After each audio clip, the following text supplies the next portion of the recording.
Dyma tiwtorial ar gyfer ymarfer ffocws a enwir 1, 2, 3. Dechreuwch drwy rannu'r grŵp i bare a phenderfynu pwy fydd A a phwy fydd B. Gofynnwch iddynt sefyll yn wynebu I gilydd gan sicrhau bod eu cyrff wedi ymlacio a'i bod yn medru cynnal cyswllt llygad. Nawr, eglurwch y byddant yn eu pare yn cyfri yn uchel 1, 2, 3 am yn ail I guriad cyson. Dylai person A ddechrau ar 1 ac yna B yn dweud 2 nôl I A yn dweud 3. Byddant yn mynd yn ôl ac ymlaen gan gyfri 1, 2, 3. Bydd angen I chi sefydlu'r curiad drwy glapio ac yna ei cyfri I mewn.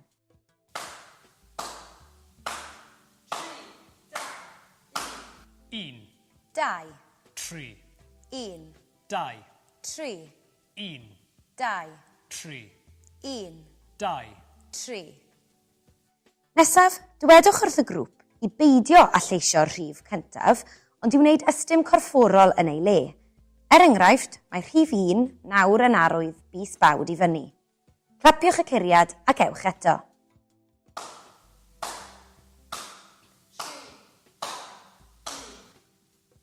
2, 3, 2, 3, 2, 3, 2.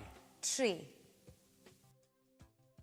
Nawr gwnewch yr un peth gyda'r ail rif. Dyma ni wedi dewis tap ar y pen.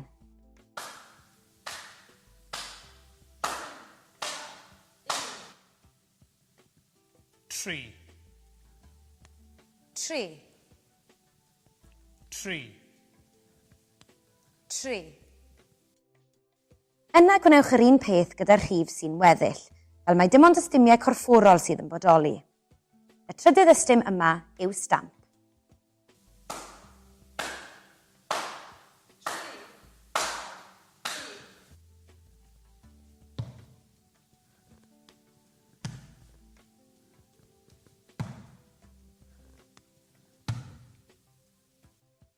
A dyna ni. I ddatblygu'r ymarfer, gallech amrywio'r tempo a chynnwys stymiau corfforol gwahanol bob tro.